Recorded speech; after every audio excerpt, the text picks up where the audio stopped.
What broke your heart completely? I watched my wife pass from brain cancer and the effects were similar.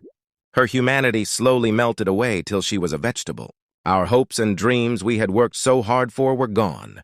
It's been nearly 2 years and I still have problems. Hanging out with young families because they live the dream that was robbed from us. What broke my heart was our daughter asking to talk to Mommy on the phone. One day she even walked out the door because she thought Mommy was coming home and she needed to find her.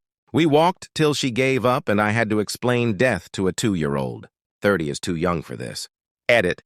It's been 18 months since she passed. She got sick during her last trimester of pregnancy and had a C-section and brain surgery the same week during COVID restrictions. I've been doing well.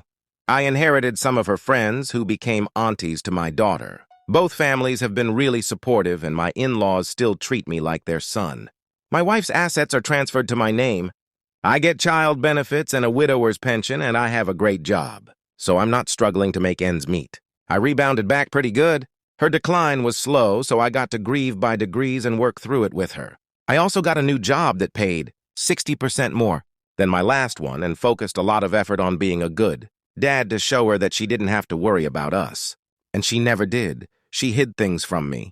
But she never expressed to anyone that she was worried about me, just sad that she didn't get to enjoy life with us. I took mental health seriously and developed healthy coping mechanisms to manage. I also accepted it and treated it as a normal part of life. According to therapists, this is 90% of the battle.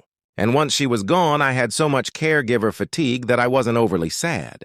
In fact, I was tired of being sad. Eventually, I was able to close this chapter of my life and treasure it.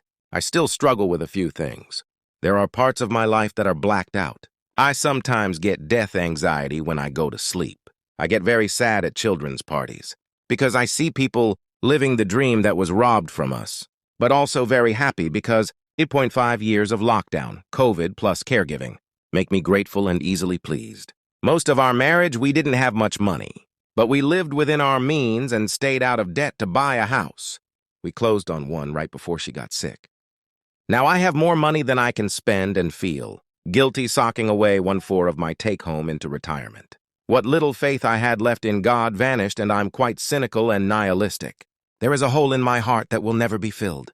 The experience gave me an unshakable confidence that only people who overcome something terrible can get.